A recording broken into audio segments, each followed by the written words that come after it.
Hi, everyone, and welcome to edition 374,073 of Puremix Live Every Day.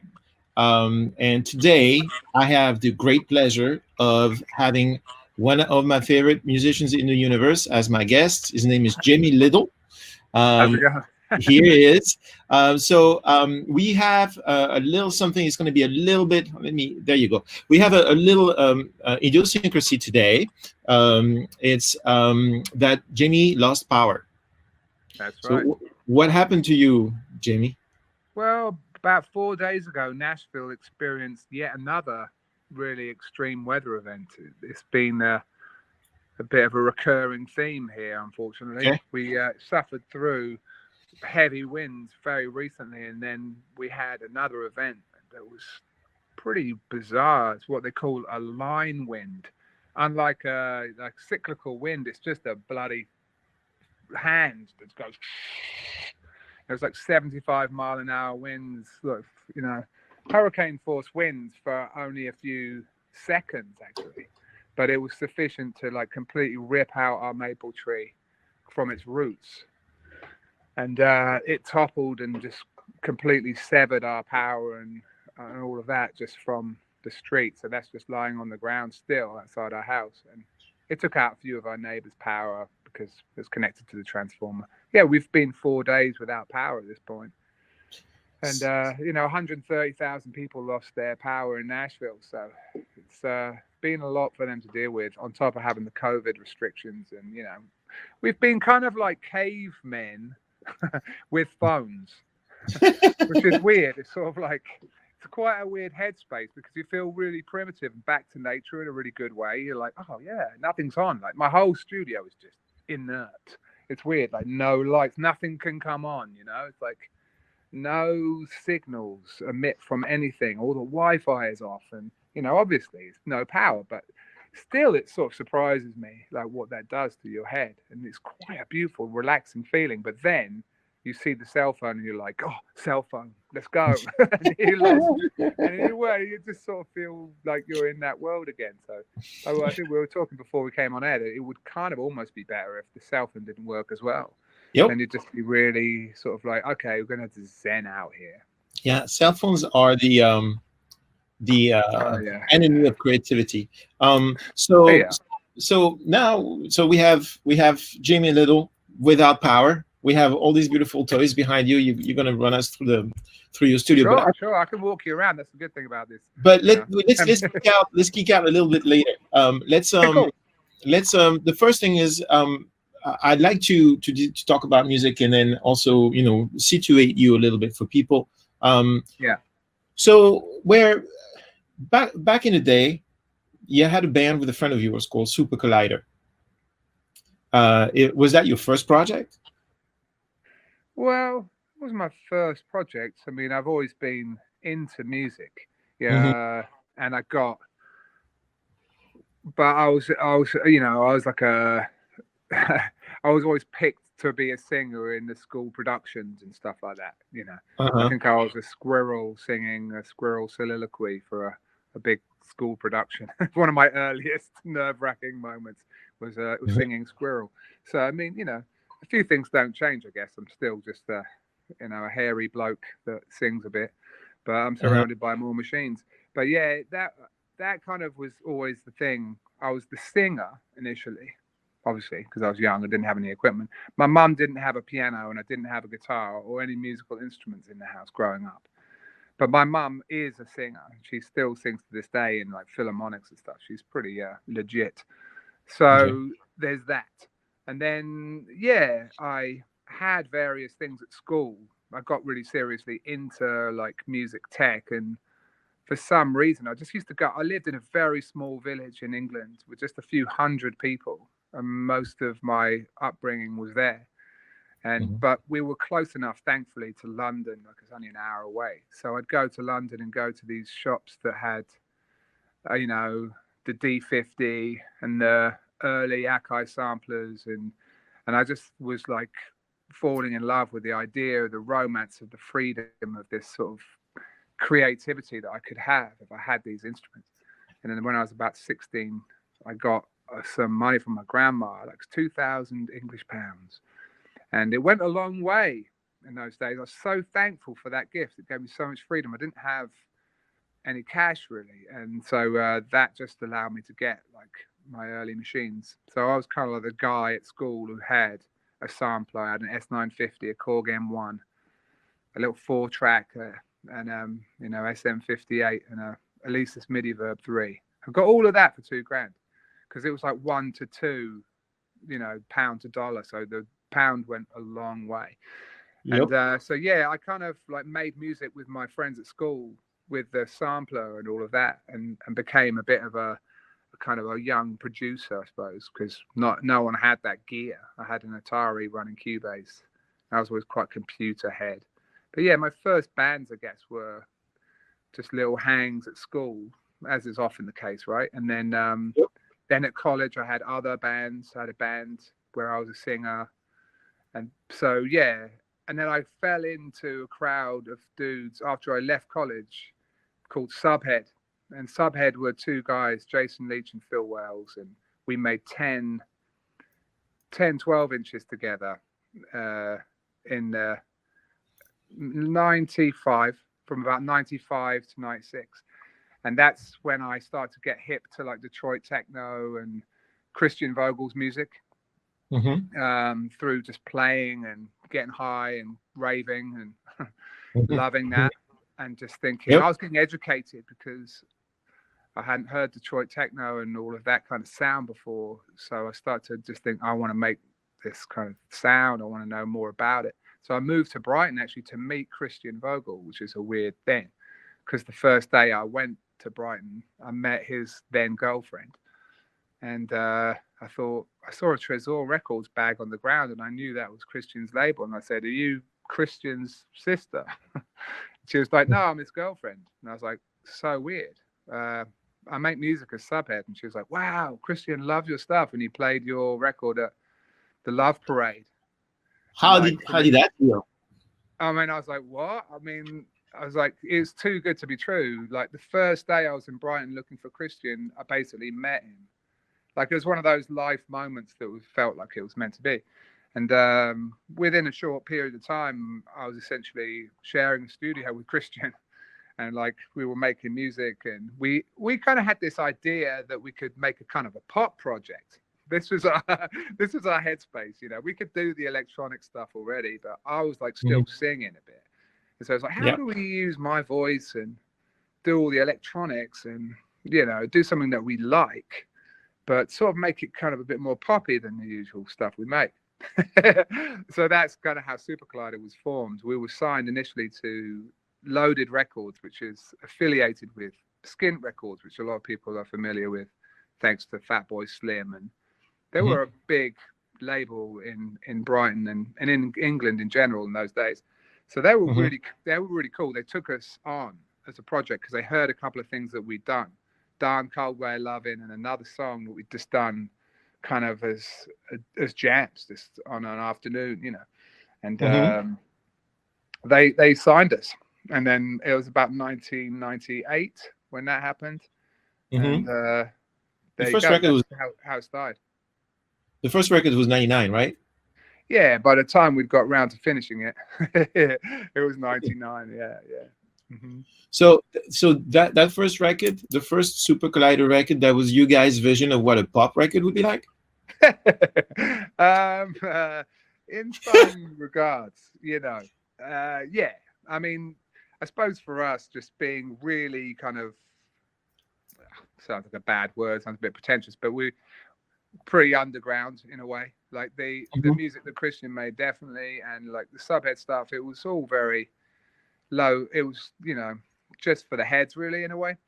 Yeah. So, yeah, by those standards, this was pretty big time. I mean, we were signed, for God's sake. I mean, that was the first advance I'd ever had in my life. It got to me, you know, and I was there you go. It got to you, yeah. It got to me, and I was in the US, and somebody gave me a tape, a CD. Somebody gave me a CD and said, "You got to check this shit out." And I'm like, what is it?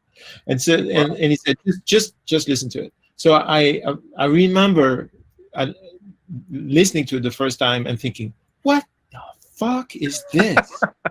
That's Like, good. this is I mean, that was insane. it. You were thinking, this is the most poppy shit I've ever heard. I just couldn't believe it. I just couldn't believe it. It was this kind of like super tweaky, super distorted, like really intense, Yeah. in your face, ultra electronic music with a soul singer on top. Yeah, it was a But very strange thing, and it pretty. popping through. I thought it was amazing. I thought it was amazing, and I completely ripped. Like I spent a lot of time, like paying attention to it, trying to figure out what you guys were doing, and I ripped so many of your ideas for my shit. Like I was like, okay, this is what I want to do. Yeah, it was for me. I mean, when we met thanks to Jakir King. Yeah, that's right. When we met, I told you, man, it's just like that record really changed the way I thought about making records, production, and stuff like that. It really did. I could never get those tones, and because of your process the way it was, and my process the way it was, but the inspiration is definitely was there. And the thing that's really weird is at the time I was making mostly kind of like jazzy records, like ching ching, but I was getting into the electronics, and I really dug it. There's a it is a wild record. For those of you, you know what, I'm going to give these people a link because it's not as well known as it should be. So I'm going to give these people. Not at all. It's quite funny, actually. I mean, it was never like, by the time streaming came along, that record was just a memory in a way. But it's great that it's there now. You can find it. It's just cool. So I'm putting the link right now. So, and then what happened? Well, yeah, there I was in Brighton, and making music in this great studio. I mean, a lot of praise to Christian Vogel. You know, he really helped me along and taught me about synthesizers. He had great synthesizers, and I had none. You know, I had a few things, and I gathered more as there was more money coming in, and I had more curiosity and all of that. But he really was the one. He was already very well versed in synthesizers, how to make sounds, and he taught me a lot. And so yeah, we made the Supercollider stuff, but at the same time, I was trying to make a solo record really. And a friend of ours, a guy called Hardy, had a record label with his other pal called Paul Fowler, called Spy Mania Records, which some people will know. It's where you can find early Square Pusher and some great stuff, actually. It's an amazing, very small UK indie label. But they had the best taste, man. You know, I always wanted to sort of make Hardy proud because he's just one of those guys who just always had the best shit, the best taste. And I was just like, oh, I just want. And he said maybe I can make a record for Spy Mania, and I was like, I've got to make the craziest, most diverse, like wild vision of myself. It was a very sort of a Sun Ra mindset of like space is the place, like just make something so crazy and free and so that was a record called Muddling Gear that came out on Spy Mania, but was also picked up by Warp Records because I think there was MDK. That's right, you know, in the chat. Like there's so many great artists that were on Spy Mania. So that's the thing. Yeah, it got me started because it was kind of like a way in a way, because of the Square Pusher connection to Warp Records. I kind of hoped in the back of my mind that I would get onto Warp, and it happened. I signed to Warp at the time when one of the co-founders, who died shortly after I signed, actually really tragic cancer case, he really saw the potential in me and took me on. So that started a whole new chapter for me. And shortly after I moved to Berlin, so it's kind of like, it was a bit of a kiss of death to the Supercollider project, to be honest, because I just wasn't physically there anymore. But I needed a change, and I needed to grow and find my feet and all of that. So moving to Berlin was a big thing, where I lived for 8 years. And I had to deliver my next record to Warp because I'd already spent the advance moving to Berlin and stuff. It wasn't a huge amount of money. So I kind of was a bit scuppered, man. I spent the advance. I was in Berlin and I was like, now what? I can't make the record because I don't have any studio. And I'm like, I kind of screwed it, you know? And I actually remember having a couple of panic attacks. The only time in my life where I've actually had panic attacks. Partly because my girlfriend was a nightmare. And you know, I was just like, what did I do? I left a great situation. And now what? Now look at me. I'm like, you know, I moved for the wrong reasons. I don't have autonomy. I can't do anything. But we did manage to do another Supercollider record in Berlin. The second one, Raw Digits, was made in Berlin. That one is fierce too. But Berlin and Barcelona, where Christian moved to. So we had some way of doing that record. I was in the Funk House, which people know from the Super Booth and stuff. I had a studio there, which was great. I mean, it was awesome. It was weird.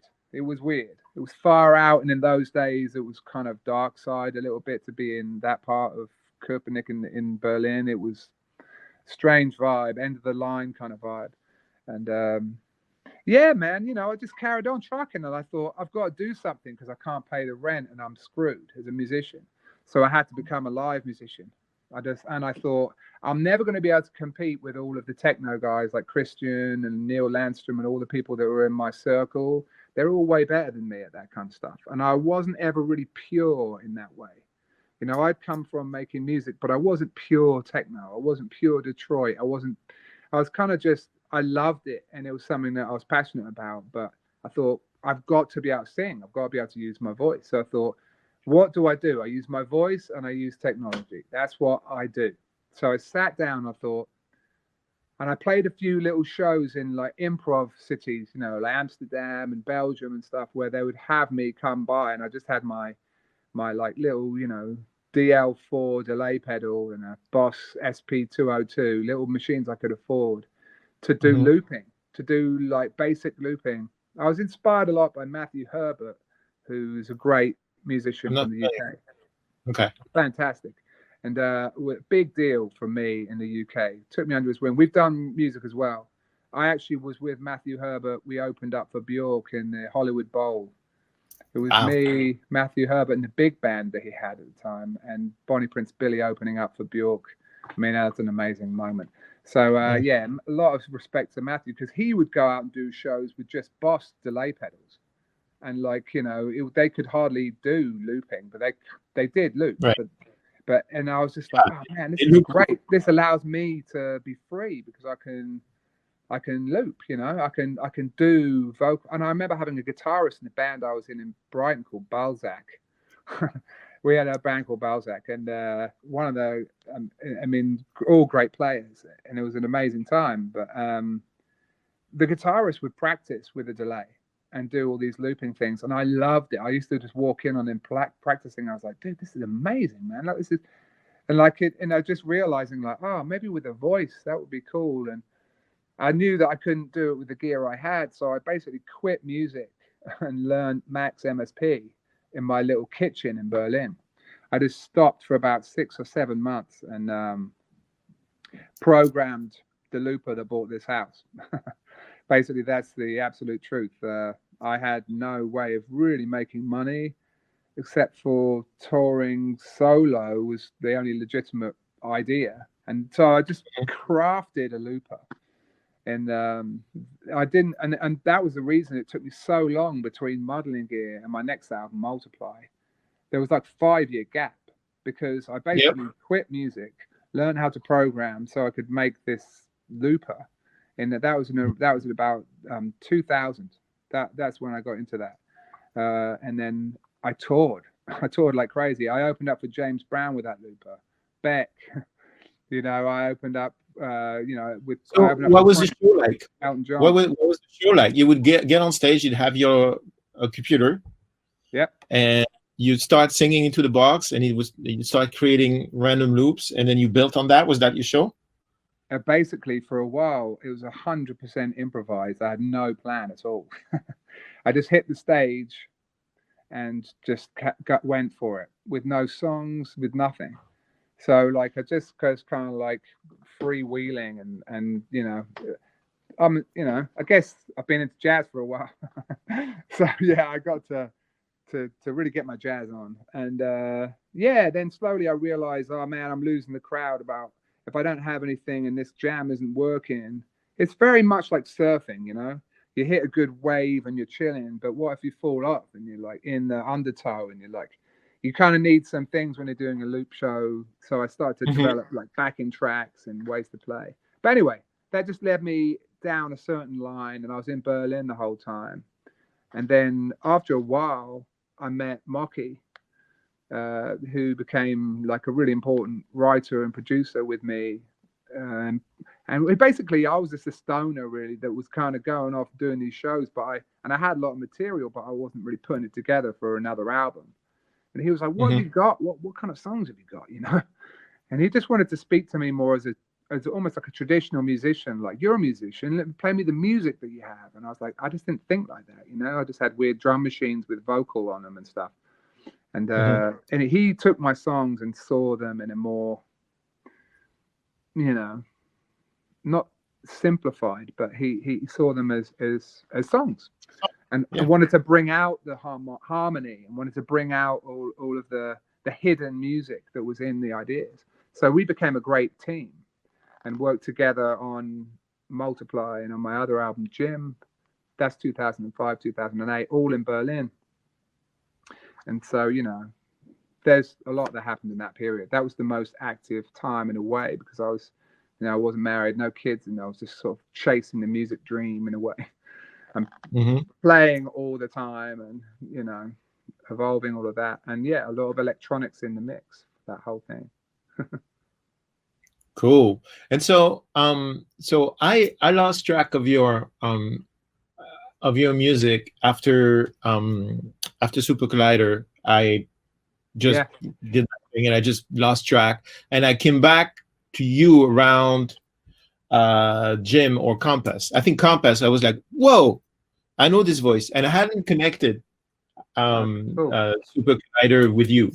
But there's a definite common denominator to everything you do, even Supercollider. There's this soul thing, like you mentioned, opening for James Brown. I don't think that's a coincidence. There is something there where there's the way you sing.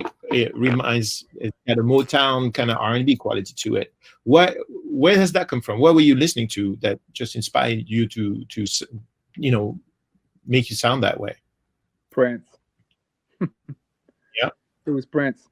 I mean, it was pretty much pure and simple Prince, because I had to picture me growing up as a kid in Huntington. Well, no, I wasn't in Huntington. I was in a village in Huntingdonshire in the UK with like a few hundred people, as I mentioned. A place called Perry, which is like all that it has to, that's not very respectful for Perry, but it's known for having a reservoir and one local shop. And no church. That made it a hamlet, So it wasn't exactly like popping. So and my access to music was like Radio 1. Thank God I had John Peel. There was John Peel later in my life, and one of my greatest sort of thrills was to have him play a couple of things I did, and that was just amazing. He played a Supercollider thing, but my sister and I had a tricky relationship, but thankfully she had good records, and she got into Prince immediately after. I think really what happened was when Prince did Purple Rain, it just crossed over, didn't it? It was so massive. That was yeah. But she was into Prince before. I mean, she was into Prince. She had all of Prince's stuff. And so like I reluctantly wanted to not like Prince, because anything my sister was into, I had to not be into.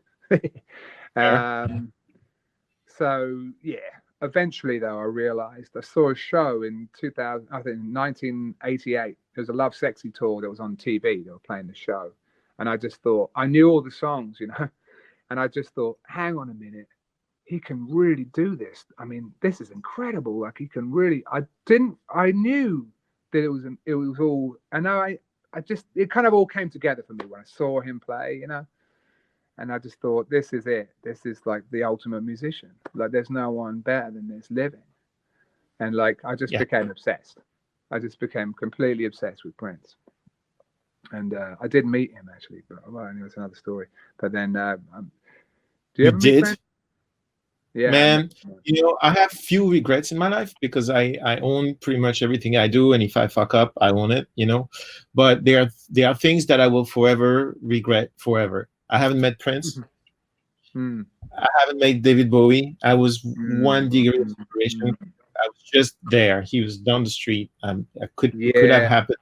I've worked on that last record, but it didn't happen. And I didn't meet Bill Withers. Yeah, man. No and shit. Those were forever. That would forever. Yeah, man. That's I know, one regret. Yeah, but I mean, you asked where the soul came from. It was Prince, man. I wanted, and then having Prince in my life made me want to know what made Prince Prince. You know, because I said, what is he? And then it's like, oh, he's Sly Stone, Funkadelic. You know, so I did all my homework and sort of learned about all those things. And I was like, oh, hang on a minute, Sly Stone is incredible. I was like, and then when I got Sly Stone, I was like, oh, look about Sly Stone, and you know, so that was it. It just got to me for some reason. It is weird, man. I mean, I don't really know why, because no kid at my school was into Prince. It was not cool to be into Prince. Like, I was on my own. Like, you know, I was like the soul boy, you know, and no one was into soul. Everyone was into like guitar bands, and you know, a bit later the rave thing came along, and that kind of got me off the soul thing for a bit, but it never went away. And yeah, it was Prince, man. Well, it's a what it did, in my opinion. What it did is that it's a very unique melding of that soul, the Prince stuff, and the soul thing that you do with the Chicago, the house, and the techno and all the electronics. That's what got me from Supercollider. I was like, what? Yeah, right. What's that sound that just pops through in between all that distortion and all these weird fucking things? And it was, wait, somebody's singing his ass off back there, you know? And then when I heard Compass, somebody said, you got to check out this record. There's this guy, Jamie Lidell. You should really check out Compass. I'm like, okay, sure. And I'm like, I know this sound. I know this voice. I know this voice. And then I went back to see who Supercollider was, because it took me forever to reconnect the two. Yeah. Man. I did not make the connection. Cool. Is that wild? Yeah. It's where the Compass kind of like was the next sort of point for you. That's a really important record for me. And so that was a big change. So how did you cross over to this fine land, to the US? How does my wife? Yeah, my wife, who, you know, I've been together with for a long time now, like over 10 years, and yeah, when I met her, I knew I needed to be with her, and so yeah, the US just was calling, and she lived in New York. I just loved to be in New York. Obviously, don't need to tell you. So it just felt like a beautiful adventure that was waiting to happen, and just I dropped everything and went to New York, and that's when Compass began. And that record is all about our life and beginnings, and yeah, I know it was a tumultuous beginning in a way, but it was amazing time. So. Yeah, so that's it. It took me there, and then when we realized we were getting serious about each other, we realized we couldn't buy a place in New York, so we went looking, and we found a place in Nashville, which was very weird for us because the two of us don't really fit here, but we've come to quite like it because it's quite boring. It's changed. Nashville is. But I quite like that. Yeah. It's changed. You know, as a French guy who moves to the US, like the idea that Nashville is, you know, the aura of Nashville is like, you know, it's boonies, it's country, it's South, it's like everything that, you know, I'm not compatible with. And then it happens that in the, you know, they say that you don't make friends after college. You know, they have. Yeah. And I've been in the US for 812 years. some of my best friends that I've made in the last 5 years. They all live in Nashville. Yeah, man, it's a family place, and it's slower, and that really is right now. I'm really happy with the decision. Do you know what I'm saying? Like with all of this shit going on, like looking around in Nashville, Yeah. and just having Here our is kid. Yeah. this is a New York is in a quiet taste right now. Not the best. Right. Look, I mean, So someone saying in the chat like, is Nashville boring? I mean, I'm just saying compared to London, New yeah, York, LA, whatever. Boring is or, maybe the word. or That was a Berlin. bit of that was clickbait. That was a verbal clickbait. But I mean, Berlin it's is, not quite the right word. It's slower. It's more simple. yeah. But at the same time, it's rapidly growing and almost unrecognizable from when we arrived here 8 years ago. Yeah. So that's also quite exciting. It's good to be in a place that's changing and moving, and we've enjoyed it. And we never thought we would stay here, so it's quite weird. So you made Compass, then you moved to Nashville. So Yep. did you keep on making your records in that self DIY fashion? Did you work with producers? How did that work out? Those new records. Compass, I did with Beck actually. Beck produced it with me, and then I kind of continued working on the record with Chris Taylor from Grizzly Bear. So it was actually a triple produced record. And my wife really has a big hand in a lot of these productions too. We really wrote a lot of stuff from the moment we met, and she's been just great, just keeping me on track. So yeah, that was a Beck, Chris Taylor, me, my wife, just like a lot of people getting involved with that. And but did you do it in your studio, or did you go to a commercial studio? How did that work out? Some of it was tracked at Ocean Way, LA, and then which is the first time I've ever tracked in a fancy place. We had James Gadsden. Speaking of Bill Withers, drummer James Gadsden played in a lot of Compass, and yeah, Beck's on there, Feist, and then I finished the record at Feist's house in Canada with Chris Taylor and my then manager, who's Feist manager. So yeah, that's kind of the way that one went down. Quite a different crew from Multiply stuff. Yeah. All your records sound completely different. They all have different vibes, and they all have one common denominator, which is the way you sing, which is pretty awesome. Right. Yeah, I can't really change that. I mean, I am actually changing the way I sing a little bit now, which is quite exciting because I'm 46 and I'm really finding like a new voice, which is really yeah. I'm really. It took me a while. I've almost had to have a big break, sort of, because I was a bit unhappy with what was coming out of my voice in a way. So it's good. It just shows you, there's always room to grow and change, man. I mean, I feel now I'm ready for something else. I think most people would be pretty content with being able to make records like Compass. I mean, that would be the end. That would be kind of like the apex for most people. Right. So you did that, and then you kept going. So you have another 1 or 2 records after that. 2. So and what was the situation with that? The next one? Yeah, on the Jamie Lidell record, which was 2013. That was mostly me and my friend Justin Stanley came down to help. Don't know if you know Justin. He's married to Nika Costa. He's a great guy. He's done a lot of great records. Worked a lot with Prince, and he's mixed a lot of big stuff. And he was in Beck's band, and that's how I met him. And Justin's been a big help for me in general. Justin's been around since we did a lot of stuff on the Jim record with Justin. And, did he produce that first Nika Costa record? Yeah. I'm sure. So he's friends with Mark Ronson. He's one of Mark Ronson's friends. Yeah. He kind of met Mark up in a way. He taught Mark, I think, how to use Pro Tools or something. But again, I know who he is. Fantastic. It's one of the greatest. He's just absolutely incredible. He's just a beautiful, beautiful man. He's awesome, and I love working with Justin. Anytime he's super talented, super down to earth, really positive.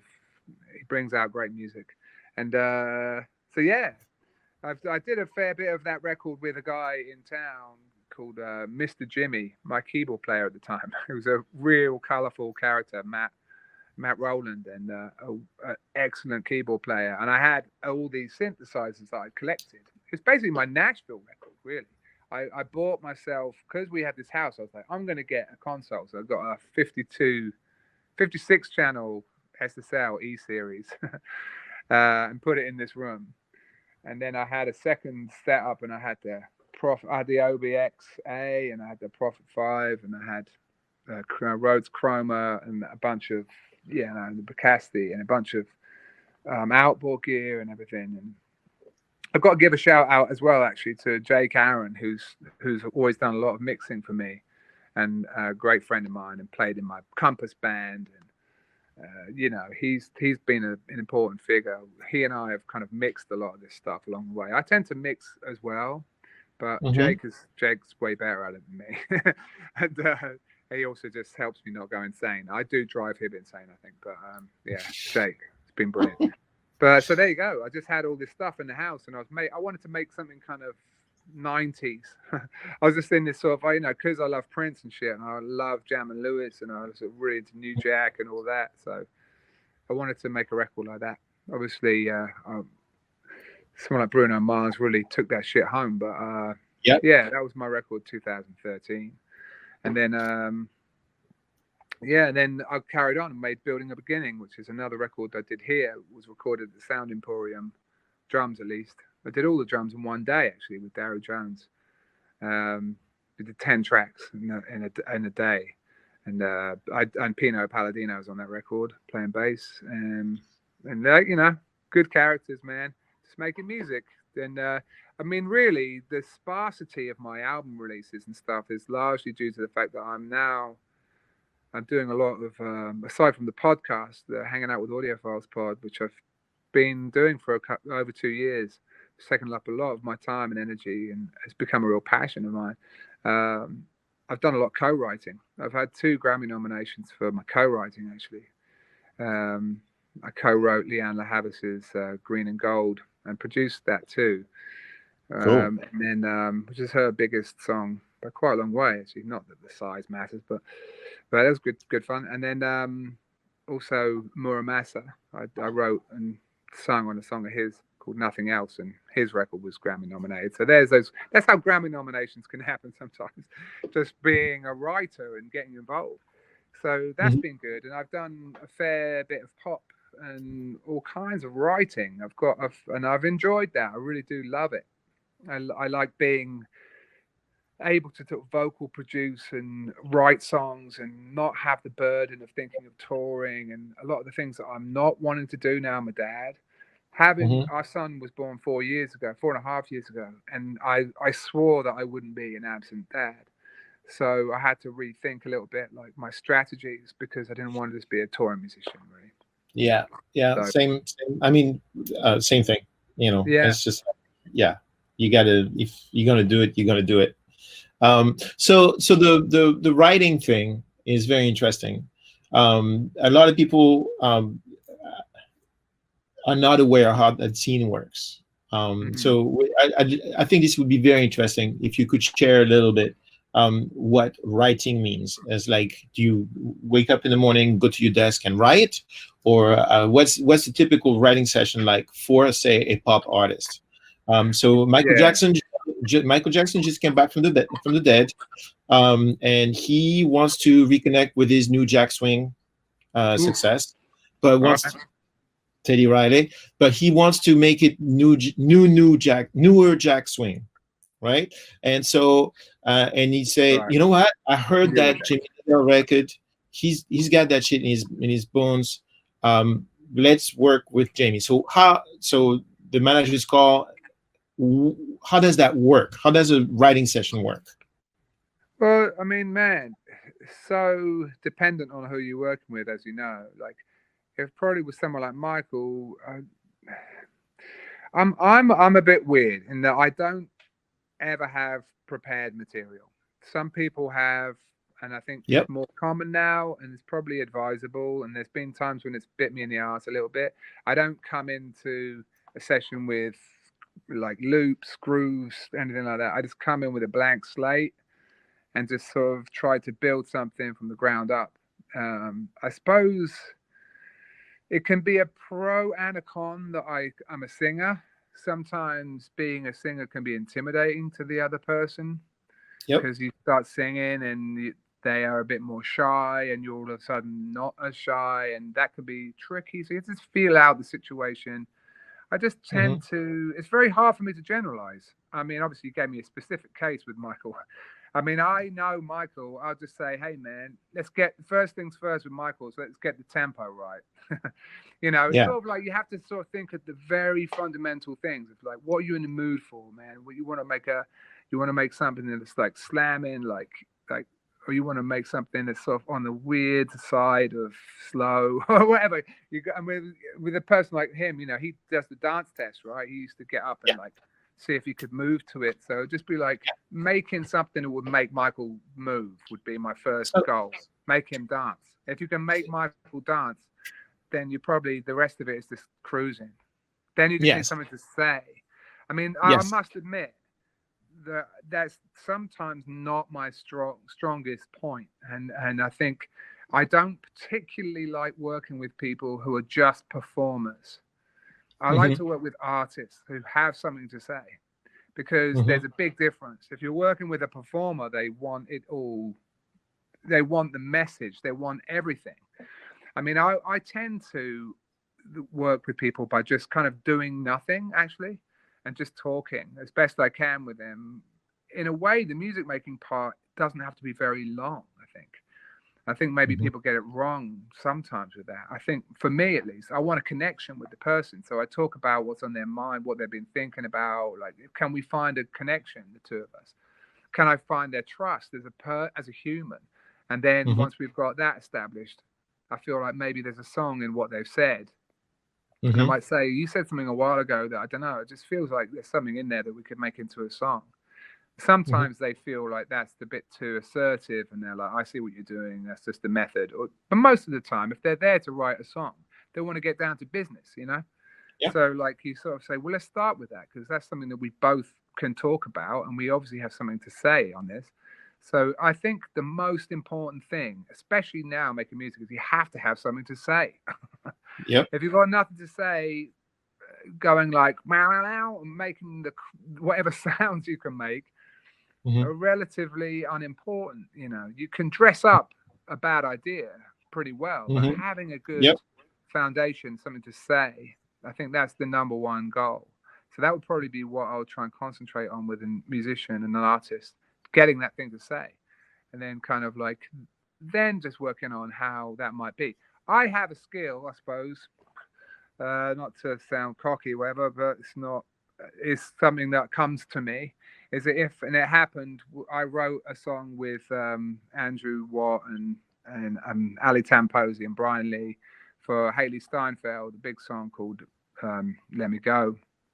And that was a case in point when there was a loop playing. And this often happens when you're working in a big group, like someone has a musical loop and everyone's trying to search for the hook. And, I'm pretty good with the melody part. And that comes from the years of me improvising, man. That's what I was doing on those stages. I put a bass line down and I'd have a crowd in front of me. So sometimes when I open up for Bjork, it was like 17,000 people out there. There was a lot of people sometimes. And I opened up for Prince. There was a lot of people out on that Word stage. And I would just improvise. And so pulling out melodies is definitely one of my strengths. So I'm all right with that. So I feel like once we've got something to say, I can get melodies started, at least be the fire starter, and hopefully that will ignite the spark. Long answer, but that's pretty much what happens. No, this is exactly what I wanted people to hear, because there's this kind of like a disconnect between the bleeding singer-songwriter who's going to share the fact that his girlfriend just left, and so that's pretty much self-contained. The art, the source, the vessel, everything is in one, right? and then that Let Me Go song, which is for high level music mind coming together Right. to create for someone else. Yeah, it's a complete package, really, that they Yeah. re-sing. They're someone like Haley Steinfeld is more. I would put her more in the performer category. Yeah. So And so it's different. and it's both songs, but the process of getting from A to Z is so completely different, and it's songwriting, but it's a completely different headspace. And sometimes, and people, especially people who are nerdy like us, geeks, we like to put a lot of people like to put things in little drawers. And like, okay, this is the way this happens, and this is what I put on my mix bus if I want to do that, and this is the way you write a song. But none of that exists. It's all a wide, open, flowing thing. Oh man, yeah, of course. I mean, it all matters. Of course, it all matters, but none of it matters as much as having something to say. Yeah, And I mean, exactly. it all pales into insignificance because, as everyone knows, a bad recording of a good song always trumps a good recording of a bad song. So it's kind of as simple as that, really. Yeah. And then by a good song, what they mean, almost weirdly enough, being in Nashville, aptly, the songwriting tradition here is actually pretty intimidating for someone like me because it's all about, okay, here's your acoustic guitar, you've got nothing to hide behind. Give me a song. Let's see how good the song is. And that's what Mocky taught me. It's like the campfire test is the most important test of a song. Does it hold up with no frills? Yep. Can you feel it? Does it have emotion in the melody? Does it carry you? Does the lyric and the melody connect? Is the timing correct for the lyrical delivery? I mean, all of those things, them. They're technical, and it's not technical when you listen to it. You just feel it or you don't. So, and with some singers, I might hear the song super well in my head, but when it comes, they sing it out of their mouth, and I'm like, it's not the other working thing with their voice. Yeah. The other thing I found a lot, especially recently, been working on some records where sometimes the singer is so good that they can sing anything. Yeah. And, in the phone book. Yeah, they can sing anything, and it sounds the part, and you move on. So I have a new test. If I can sing it and it's still interesting, then it's good enough. I agree. You don't have that tool. I have that tool because I can't sing it. That's right. So that's important. That's very important. Yeah. Totally. If a non-singer can sing it and still the song still comes through, then it's a value. So it's all different though, because sometimes you're working with someone that's got a beautiful R&B voice, and you think people can't sing this shit. I don't care. Right. Sometimes you got to do it for the love of music and not for the popularity contest. You know what I'm saying? Because sometimes you think, oh, I'm going to make this melody so everyone can sing it. That's great.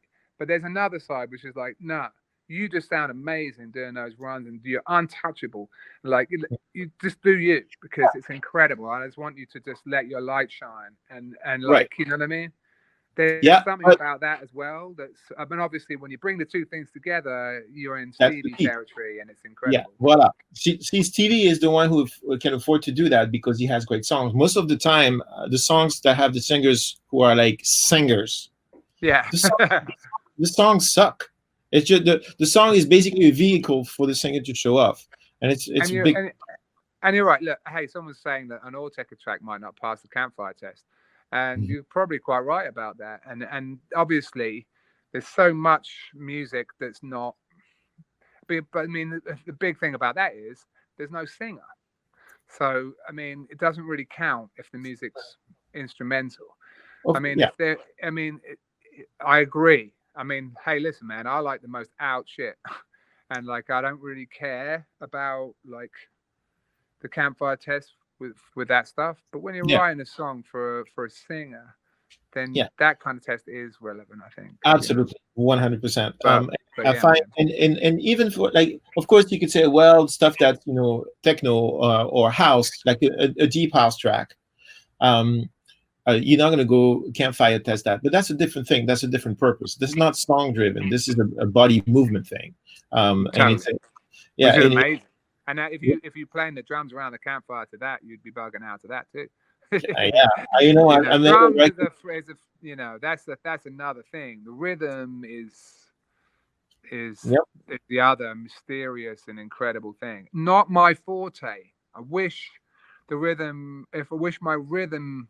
powers were up there with my melody.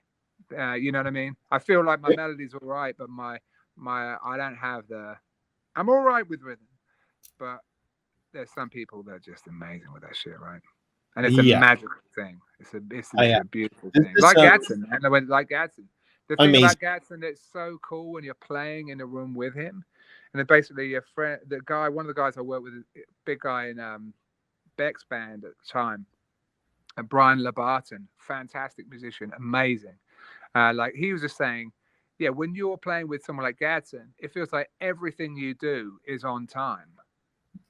It's like it makes you sound so much better because even if you land offbeat, it sort of sounds hot because it's like he's so on. You know what I mean? His pocket is so crazy that even if you're off, you sound good. It's like it's like the weirdest thing. You know that video that's on YouTube of them playing that live version of uh, "Use Me," and with that hat break and that grin that Gatson has, and a smile. Yeah, exactly. Yeah, he's grinning for a reason. You know, that feels good.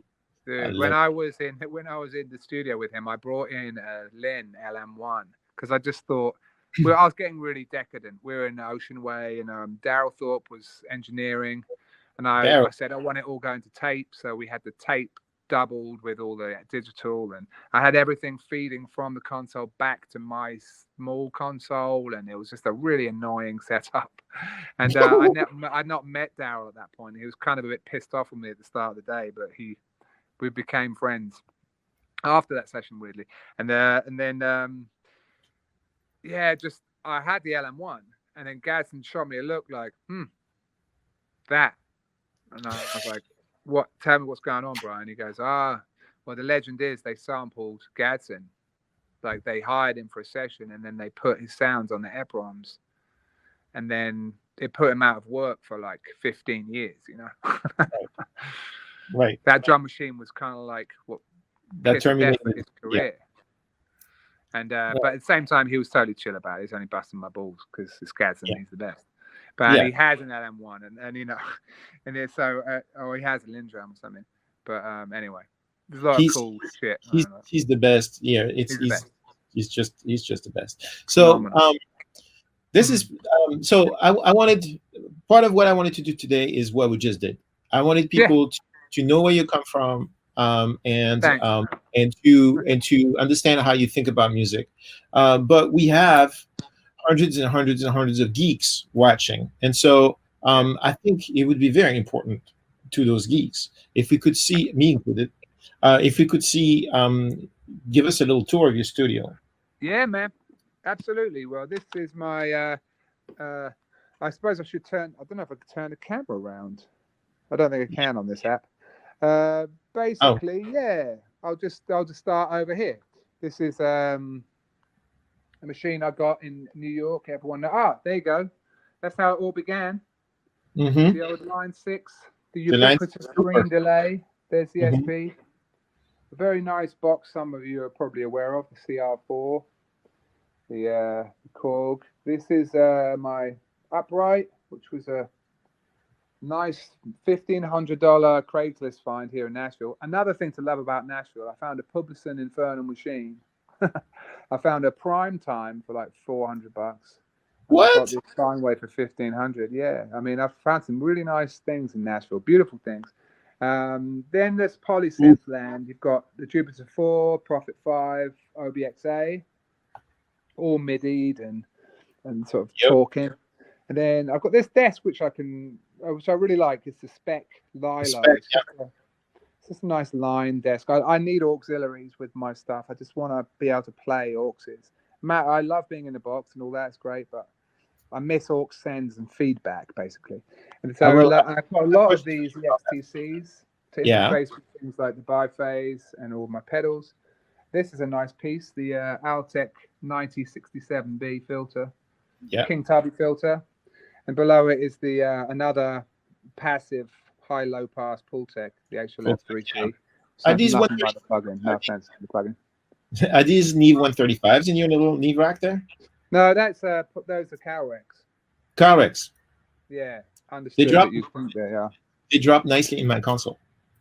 Well, the Cowrex do. Yeah, they're compatible. Yeah. The 33 series and they're and those. Really good. The Cowrex. They're beautiful. Great. And these are very, very nice. The Overstayer Imperial channels. Love those things. Then we've got, Space Echo H8000, a couple of quad 8s. This Nakamichi tape deck, which I had modified so I can record with vari-speed pitch. And I've also got a switch on the back for enabling and disenabling the erase head. So I can do like overdubbing and stuff, which is okay. I would like to have CV control of it, but we'll see if we can modify it one day. Then I've got like a 500 rack, one of them, just a bunch of, I love these, the Cappy Hyder 312s. Don't know if you know those. I discovered those advances. Yeah, wonderful. And I heard them on, we did a start to finish video on Puremix. With Vents, which actually is being released right now, and he used those on there, and I love the sound. They're great. Superb. Yeah, they're based around this Hyder modified 312, whatever. And then I've got some V72s down there. Ultravulture, a couple of TGs, another API channel strip. You got stay level, blue, one of those limited blue AE 1176s. Oh, you got one of those? Yeah. Got that in Nashville.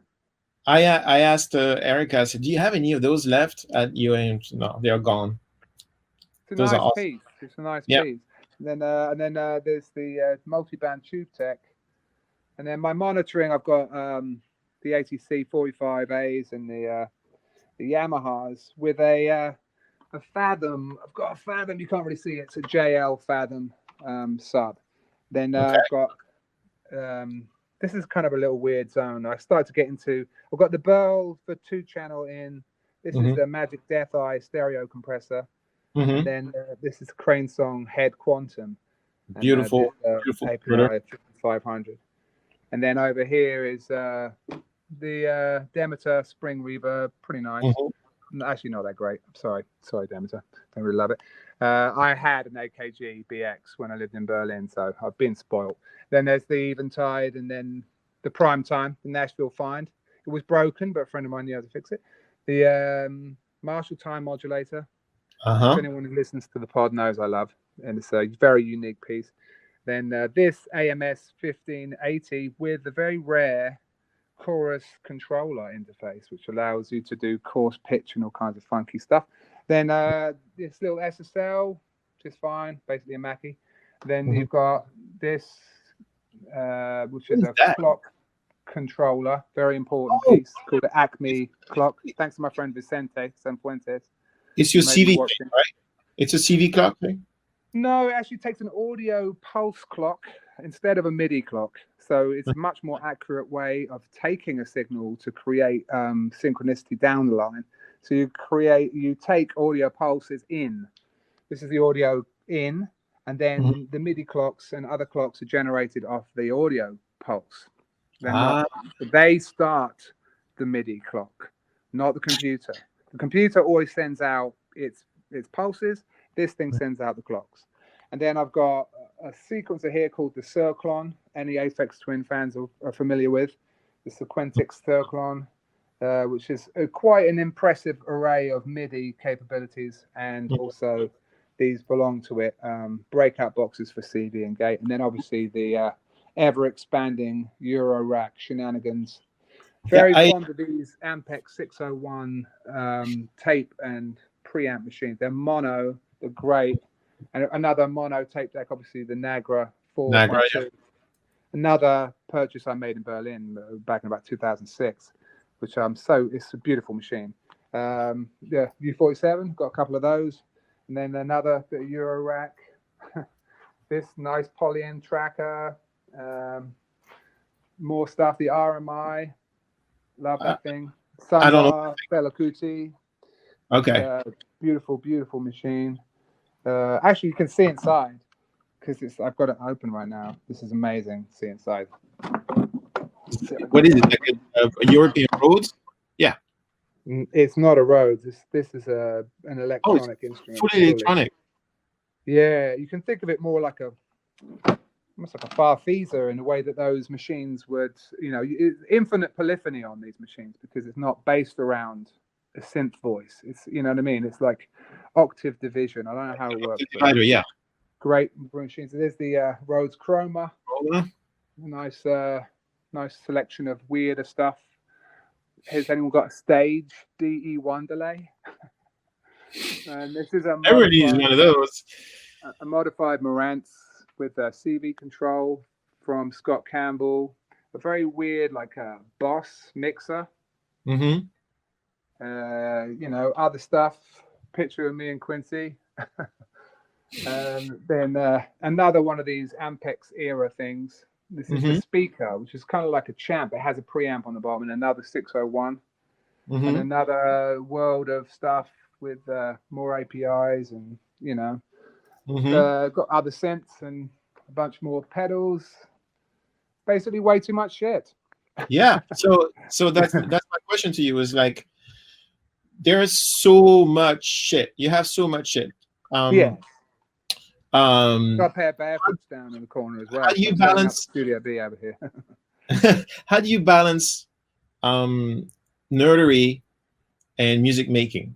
How do you not let the electronics take over the creativity and the purity of what we discussed, the campfire thing? Well, I think maybe I'm always battling that, really, to be honest. I've got a problem, as is obvious. I have the same problem.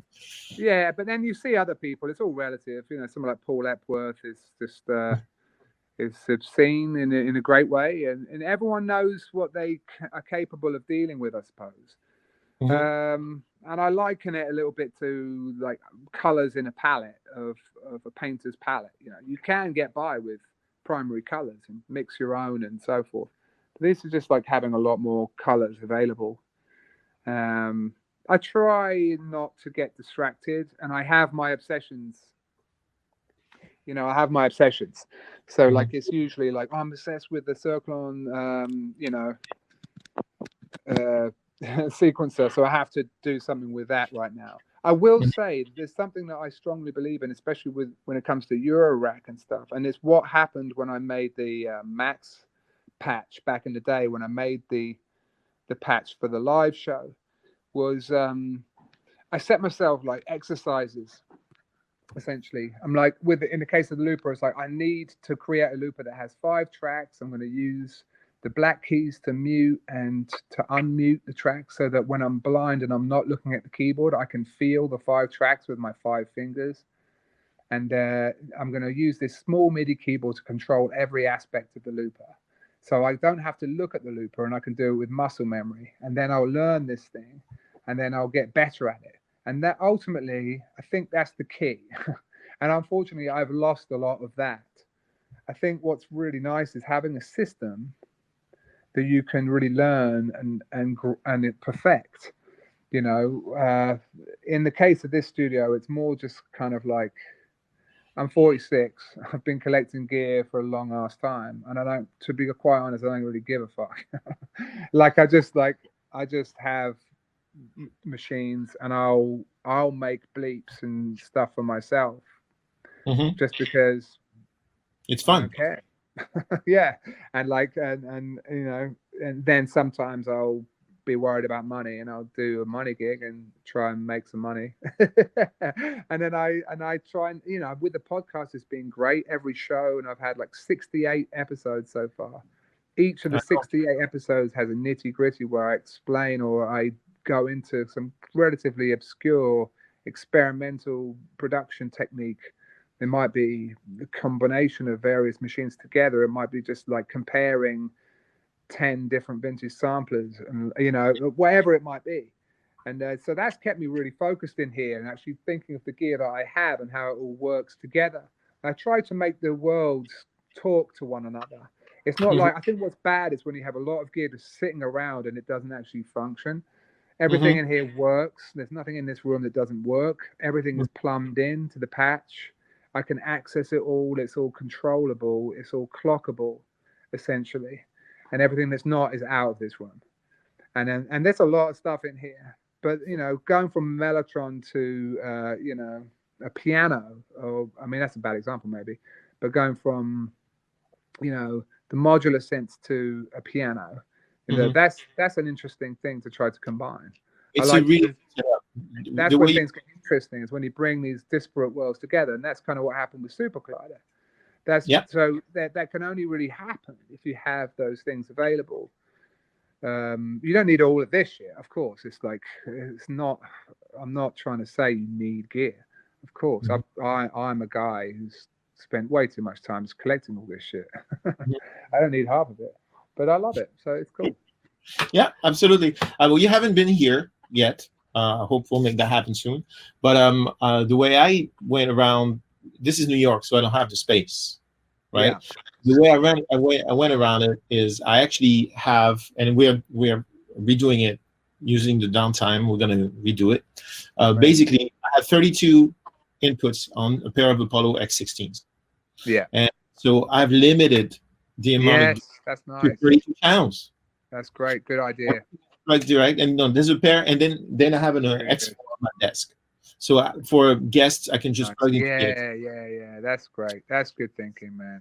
It's really good. There was a night. I mean, yeah, that's really clever. I do have in this house, and when I did like the 2013 album, I did a lot of it in the old basement, which is a very big basement. I did all the drums down there. It turns out that room is an amazing drum room. It's very unpleasant to record in there in a way. Well, it's not unpleasant, but it's tricky because anytime anyone flushes the loo, you have to stop, and all the water pipes are down there, and like anyone walking above, and it's not very cool. But It sounds awesome because it's all like super old stone down there that's all weird shapes, and the roof is all treated with insulation, so it's actually really dry. So it's super dry, but super live, and it's like a beautiful combination. Just great for drums, great for singing. It's actually a beautiful recording space. But I can't access that anymore. But I do have a dry room downstairs. It was an old wine cellar that I have plumbed in, and I'd have drums set up there down there at the moment. And, you know, when I have people over, that's when I have a lot of fun in Nashville. I'm starting to meet some cool players. That's when this room really comes alive, to be honest. Because I can have people on different stations, and then it's sort of like not as decadent as it seems. Right. That's good to know that Lynn didn't sample Gadsden, although, yeah, who knows? But I mean, Roger Lynn should know. Yeah. Anyway, I think it's more that, I mean, the legend went around because I've heard Steve Gadd and I've heard other people. Yeah. These rumors go definitely quickly. Put Gadsden out of work. That's for sure. I think the reason why the rumor went around with Gadsden is because people were calling him saying, "Hey Gadsden, are you on this record?" And he was like, "Well, no." I mean, it does sound, having worked with Gadsden, that snare. It sounds like Gadsden to me, the snare. Yeah. Well, that sounds weird to say, but I also went in when Gadsden had his drums set up because I was like, I'm going to go in and record drums on Gadsden's kit, and it's going to be fucking amazing. And it sounded like garbage. Total shit. You know, I'll ask. It was amazing. I love that. My friend Jimmy Berlauer was like a really happening Lin programmer. I will ask him. Maybe he knows. Probably. I'm supposed to talk to him today. So he did a lot of the 80s, like Madonna and all those like big hits. He was like the #1 call for programming. He's a badass. Also super sweet. Maybe he knows. I'll post an answer on the usual channels. We have speaking of questions. We have some questions, and I'm supposed to ask you some questions. I would love that. So, question from the most upvoted question is from somebody named Dork Windfall. I'm not sure it's his real name. Jamie, I'm always impressed with your recording tricks and tips. So he's watching the podcast. But I have a straightforward question for you. What is your go-to hardware vocal recording chain? It will be probably the 47 going into the quad 8 to start the process, and then I'll have that multed into 2 channels of the spec, and then with one of the channels of the spec I'll insert the 1176 AE on a fairly aggressive ratio, and then I'll send the 2 of those back out of the left output of the spec into the input of the TubeTech multiband. That goes into the Magic Death Eye, which goes into the 5500 and then goes into the Quantum head with a little bit of tape. What's the 5500? The API EQ. I see. Just for a bit of low end roll off, yeah. That is a fairly elaborate, complicated chain. It is, but it's very good. So I'm sure. So you do parallel compression on the way in. Yeah. So because I'm not sure everybody was able to catch that. So just to recap, Mike goes into Quad 8 pre. Quad 8 pre, which is a solid state. It is, yeah. I don't have a very good tube pre. I have the V72s, but I don't trust them in that capacity. I don't know, not I don't trust them, but they're not. I think it's hard to maintain a V72, and I think a V72 ripped out of its initial. I think a V72 needs a second V. I don't know. I've never. I used them all through Multiply. The Multiply vocal chain was. Let me get back to Multiply. I didn't have anything then. Well, I didn't have anything.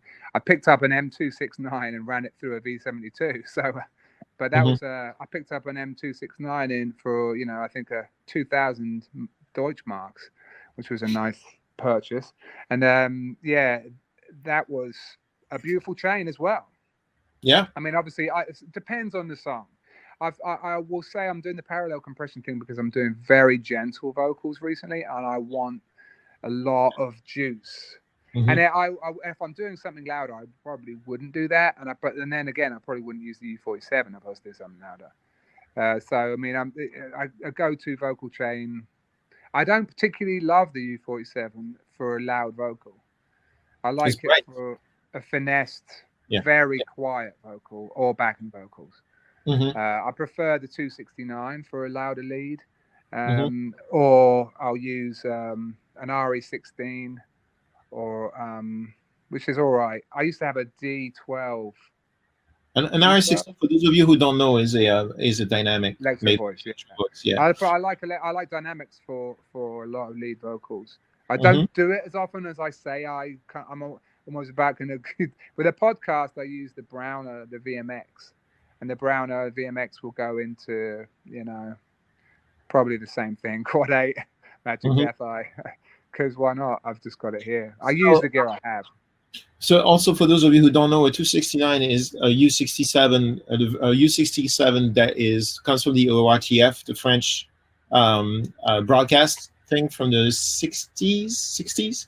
It's got a different tube in it than a 67. The AC701 tube, which was used in a lot of the other Neumann mics. Yeah. Which is using often in the small diaphragm microphones like these. These are 256s. The 2 denotes a radio version of the instrument that has more RF insulation. Yeah. So so in a way it would be the 69, but with the 2 in front of it, it's the radio version, the 269.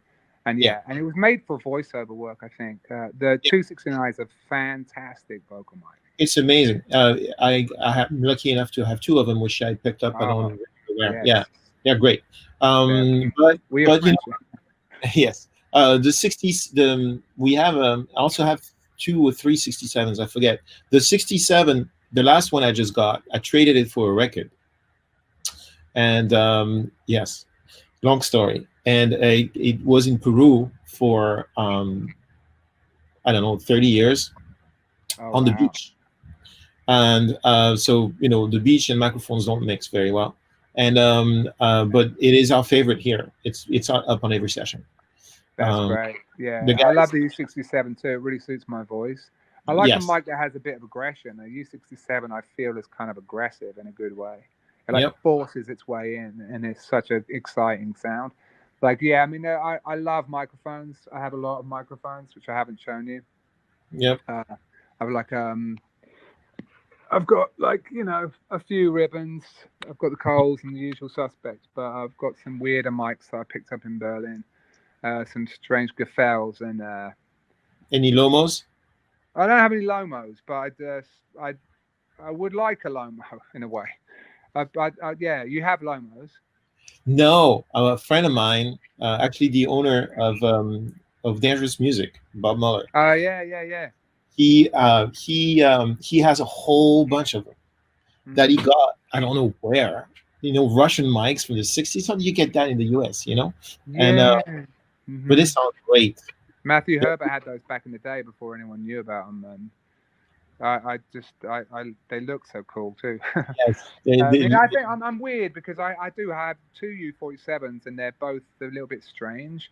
They're like they're red dot U47As, which is actually what I learned a lot about the history of the U47. Quick U47 aside, that when U47 came across to America, the output was too hot because American standards have been built up around the RCA ribbon mics, of course. So the output of these German European mics was way too hot for the gear, was blowing it all out.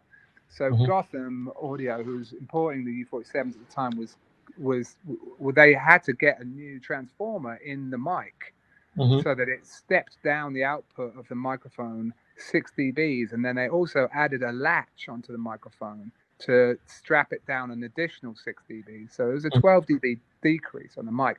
So when I realized I'd bought two U47A red dots, I was like really gutted, because I was like, because actually Neumann didn't really ever approve of the replacement transformer that replaced the BNA. So anyway, I was like really upset. But then luckily interacting with Klaus Heiner, the world-renowned Neumann expert, and my tech at the time, because I had a problem with the resistance filament that goes along the side of the U47. It's actually a heat sink, hand wound, the resistor. That went on mine, so we had to come up with a weird solution. Klaus Heiner helped us with that, and he confirmed mine are actually early edition Americans with the original German transformer and all original VF14Ms and all that jazz. So Perfect. yeah, it turns out I was fine. But that was a rabbit hole I didn't enjoy going down, to be honest. So let's go back to the chain, because I think it's interesting for people. So you got your quad 8, you mult into your spec desk. The spec desk has no sound. It's a super, super clean, beautiful, transparent thing. I would never mult a signal unless it was at line level, obviously. Yeah. And then important for people to don't mult before that. Yeah. So then you crush that on one side, and then you keep it clean on the other. A little bit. It's pretty crushed. Yeah. The nice thing about the Blue Stripe early editions is they have a kind of a switch for super slow attack mode. Yeah. I mean, I remember, the reason I got the Blue Stripe is because I read an interview with Spike Stent saying that he used it on Beyonce's vocal, and I was like, and he was just going on and on and on about it. And I was like, okay, I've got to get one, and I didn't really love it. And then I interviewed Spike for the podcast, which is one of my favorite interviews for the show, because he's so brilliant, Spike. I don't know if you know him. He's just amazing. I don't know him, but I love him. Oh, he's so good. And we just got along so well. And he was like, and I was like, yeah, what do you do with the 1176? He goes, oh, you compress the tits out of it, and then you EQ a bastard out. He was just making me laugh so hard. He's like, he was like, oh yeah, you can't be gentle with it. It's parallel and really, really slammed. I was like, oh, I was using it on the 2-to-1 and trying to do it, the way I'd seen Renault, who mixed the record, as we know, Renault and Laton in Paris mixed Multiply and Jim. And when he would do all those, he had a black, he had the silver face Uri 1176s, and that way was just, obviously straight on the vocal. But which I still might employ some processing in the box later, just because. But to be honest, I'd rather if I'm obviously the danger is if you're slamming a vocal, you get a lot of S, and I've actually got a big S on my voice, so you're committing a lot to S-ing. And I do have a de-esser, but I refuse to use it. I don't want to use a hardware de-esser, even though the DBX is not bad, which I don't have. But it's something you can regret rapidly. Yeah. But obviously, and I'm not going, when I pepper in a little parallel compression, I just do it in the headphones, and I'll be like, oh, I can hear the compression, then I'm not going to do it. But if I take it away and I feel like I've lost a little presence, I'll put it back in. I'm not going for compression for a sound. I'm just doing it so that I don't lose in a very dynamic performance. It doesn't dip too low on the way in. Yeah, that's all. So okay, so you come out of your, so you sum those two, the clean, Yeah, the clean and the 1176, yeah. and then you go through the Magic Eye. Magic Death Eye, yeah. So what is that? I'm not familiar with that. Magic Death Eye is the work of a guy called Ian Shevchik, who's the head of mastering at Capitol Records, and he has a Okay. very small company making essentially a Fairchilds. Okay. But he spent his whole time, and he still to this day hand winds the Transformers. That's why they take so long to make, because he personally hand winds them. Ah, so Because he's insane. he's what? He's insane. Oh, he's absolutely insane. Yeah, he's Yeah, that's very great. I insane. love people like that. But he because he works at Capitol, he said that they've done extensive work taking apart of all John Bryan's gear and a lot of the best gear, and looking at what made it sound different. And he came to the conclusion it's by a long way the Transformer that Mm-hmm. makes the difference. So he The put all his energy into the Transformer. It's a beautiful tube piece. It's got very nice 8-tube design. It's a really expensive machine. And it's a very delicate compressor, which for a while made me think, I'm not sure I can justify the expense. I don't really feel it that much, but I've come to just see over time just what a great sonic tool, something that is subtle, can actually be. Yep. It does I'll, control level, but not very well, and it won't. Not that it doesn't control level well, but it doesn't. It's slow, so even on its fastest setting, it will allow a lot of the natural sound through. That's why you think it's not working if you come into it from the position of like, why is it not compressing the shit out of it? But that's why I have the Obsidian. You know, if I want the SSL style heavy VCA, I'll rely on that. You know, or the 1176. Now I could always use more compression, but but now I'm not on the SSL. I don't really care about having a compressor for each channel. Although my theory was this: what I wanted to do is have analog mastering. So I bought the Quantum Head because I wanted to go out. I wanted to have a whole track going, and then I wanted to send out and come back into the head, because the head is a send and return. It's a DA and an HD. mm-hmm. I'd go out, and then I'll go into the Tube Tech, into the Magic Death Eye, into the API, or first into the Obsidian, and then that whole thing is my insert master bus, and I'm not using any. And then I'll probably throw a couple of plugins on there as well, actually, because strict limiting is not happening in the system. Even the Mm-hmm. Magic Death Eye is still a compressor, so Yeah. it's not a peak limiter. So anyway, but whatever.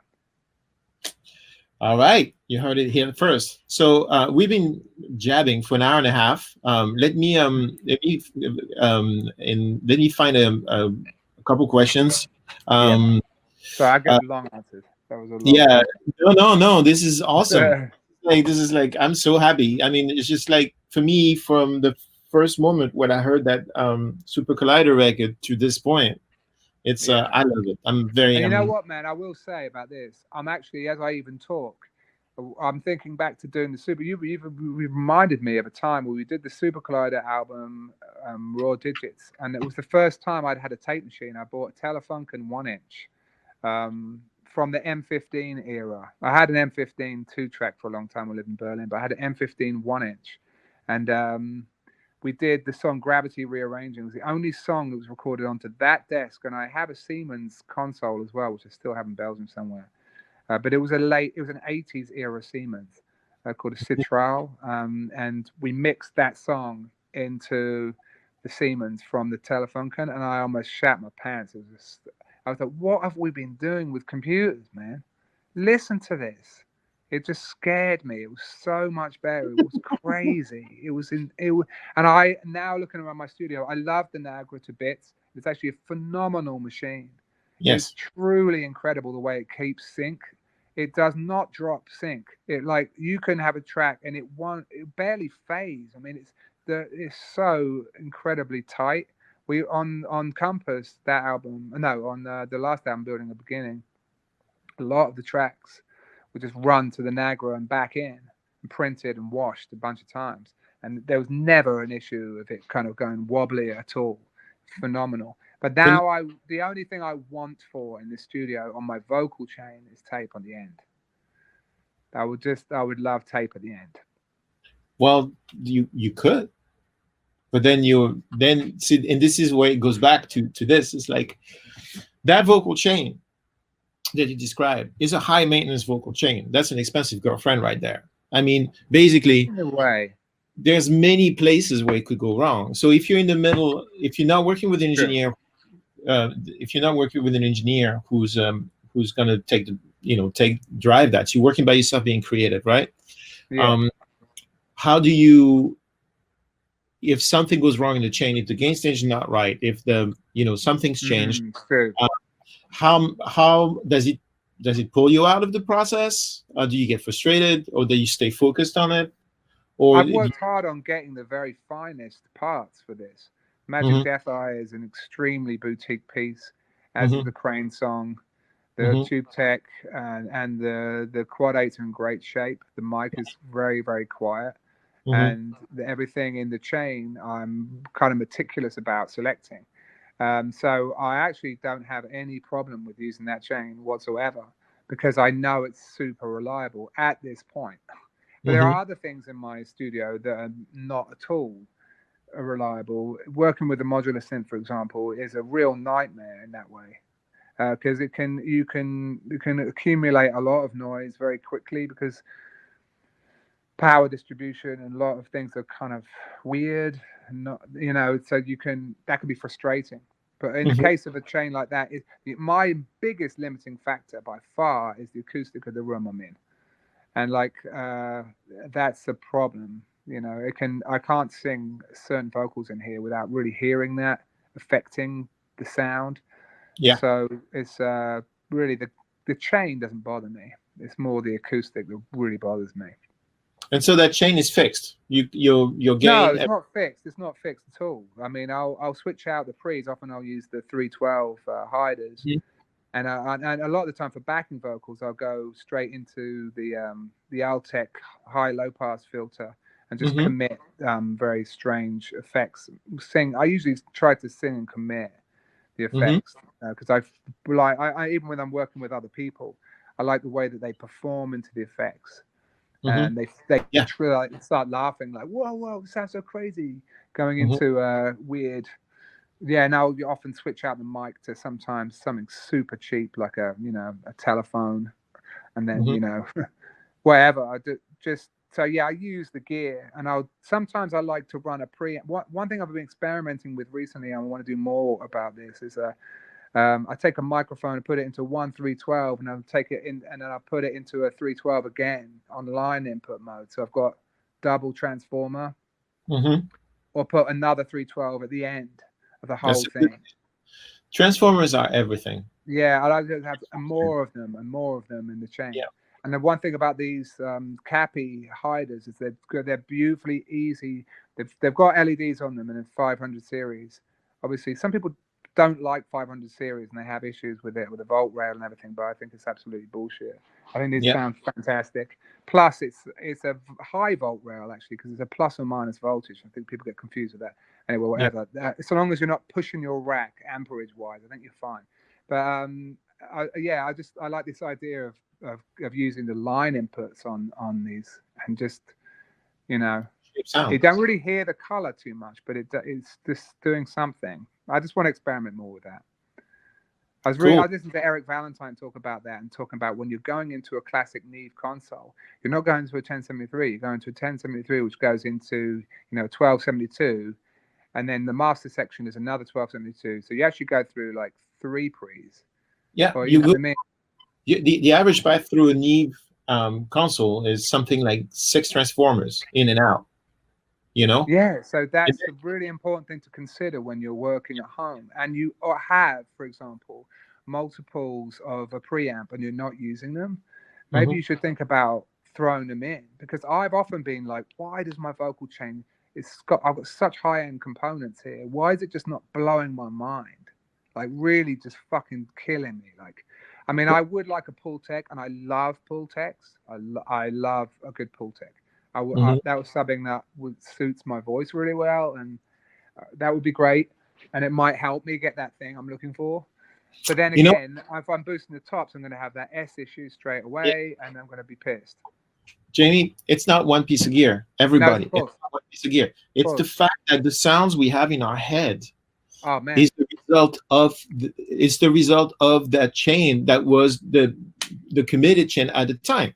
Your microphone, which had a long cable, went through a wall that had a long cable. Then, and the microphones were voiced to compensate for that. The microphones, the 50s and 60s microphones, they're bright. They're bright because they knew that it would go through a lot of cable. It would go through a console that has an input stage, a whole bunch of interstages, and then it would come out of the bus at that's pre-SSL, right? And then it would go to a tape machine that had input transformers, that has a magnetic head, output transformers, back into the console, which goes through the it's a convoluted path. And I think when you're working in the box nowadays, you think, oh, I have the shortest path, it will be the best. But actually, I think sometimes I would encourage people, if they have multiples, plug it all together. Just just try one preamp into another preamp into another one, and just sort of like see what that does. Because sometimes that can be really sweet, and you might get some nice breakup too that is appealing, and it might make it sound more analog than you're used to with a very simple path. You Absolutely. might prefer it. I'm producing a record for I co-produced and recorded and mixed David Crosby's last two records, and it was mixed with a Dangerous 2 bus, and so it was mixed in analog summing, lots of plugins, not a lot of hardware. What I did is used all my hardware that I had, transformers in it, daisy chained everything. Yeah. So basically, the tone of the record is a Dangerous 2 bus, which is very, very clean, and a whole bunch of transformers in line after that. And it's a good sound. It's a good sound. I mean, it does make you think like someone needs this release. I'm sure this exists actually. Just like you can buy like 8 UTCs in a line, and you can just have switches on which turn them on and off. And, we have a box like that upstairs. Yeah, really. I think Sylvia Massey, she has something like that, doesn't she? Like a little waiting machine. Yeah. And Cross, because Cross is 78, right? He's made a couple records between CSN. I mean, it's crazy, right? And he came and Michael League. It was Michael League from Snacky Puppy was the producer. I was, he's wonderful, and so I came in as an additional producer and recording and mixing, and Cross is a man who knows what he likes, and he's not shy of sharing, and so he found his babies there because he's been making all these records, and he said, what did you do? What does it sound that way? You know what I mean? And I said, I just threw. He doesn't care about transformers. He only cares about guitars and melodies. But I said, I just put every single piece of gear that has a transformer in it in line on the way out, and it just gives that sound. That's what it was. At least in my opinion, that's what it was. And we actually laid it up to tape. We laid it up to a tape. I had an old Tascam ATR 60, which was the poor man's ATR 102. I love the 60. That's cool. It's badass. It's a 1/2 inch. This is the kind of machine I need. Man, find one. They're cheap. Really? Tascam ATR 60. They have a crazy head bump at 60 hertz. It makes everything sound like you're a genius. It's really awesome. Does it have like a lot of IPS speeds, or is it just 2? No, it's 15 and 7. Make your selection at any time. That's cool, though. That's cool. Yeah. That's cool. And so I laid it off at 15 because 7 was no easy. I laid it off at 15, and you can hear, and it does that thing. I actually had, what I had to do? I had to because you can't mix 2 tape, right? So you're mixing and mixing and mixing, and then when you're about to lay it off, you lay it off the tape, and then you listen to playback, and then you test a little bit. And I don't have the sound of that machine in my head because I only use it for, first it wasn't mine, it was my studio mates, Damon's. Yeah. And also, that's not the kind of sound I memorize, but it's just not part of me. So I would lay it off and then listen to playback and go, oh shit, like this is like a different record, right? So what I did is I actually had my whole chain, and then I have a GML 9500, which is an amazing EQ, the cleanest hardware EQ ever. It's a stepped mastering version of the 8200. Oh, nice. Oh, wow. That George gave me, actually. So I designed the interface for his EQ, and for the digital one. Yeah, the MDW, that I designed that. Oh, cool! Right on, man. Yeah, and so and so George, as a thank you, gave me a 9500. I still have them. And so I put that 9500 and actually removed some of the head bump. Yes, right. So I was actually monitoring in the repro head, and then actually removed some of the head bump because it was completely fucking with the balance, But that machine I think you'd love because it's got a huge sonic imprint. And no, that's what you want. It's a beautiful, beautiful thing. You can push it hard. What's the mechanical noise like? It's manageable. That's not obviously. I'll be recording with it in the room. Well, 6 feet apart, right? So it's okay. I mean, I'm in New York, man. Noise. I don't even. Yeah, you embrace it. Yeah. So yeah, there's sirens on most of my records. Just no way around. Yeah, you should check that out. ATR60 Tascam. Yeah. Cheap. Great. Awesome. All right. So, I mean, we could be doing this for the next 18 hours, but I know you have a son who's probably driving your wife crazy right now, and you have to go take care of it. Take care of him. I have my daughter here who is at school. We're gonna go slot car driving. I have a yeah. Oh, cool, man. Yeah. You should do that with your son. Everybody should do that. You should all get slot car racing set, and because it's quite a bit of fun, and it's a great way to occupy your live room when you have a pandemic. So right now, there's no music being made, but we're racing cars. So it's pretty cool. Thank you very much, Jamie. Pleasure, man. Thanks for having me on. For your time. This is absolutely awesome. And we're going to be seeing a lot more of you on Puremix very soon. I hope so, man. Yes. So we share some of these tips and show everyone what it really sounds like. I mean, I would have done today had I had any power. So the whole power thing is kind of crucial for electronics. Yeah. But that means we have to do this again, which makes me very happy. It's pretty wonderful. Awesome. Me too, man. I'd love it anytime. Thanks a lot, everyone, for watching. Thanks, everyone. Yeah, brilliant. Tomorrow at 2:30 we have Jason Mraz and Scott Jacoby, who are going to come and share the process of making Jason's new record. So that should be interesting. And voila. And thanks for everything you do, Fab. You're really helping the community stay man, and inspired. Thank you so much, man. Good stuff, man. Cheers. Much love.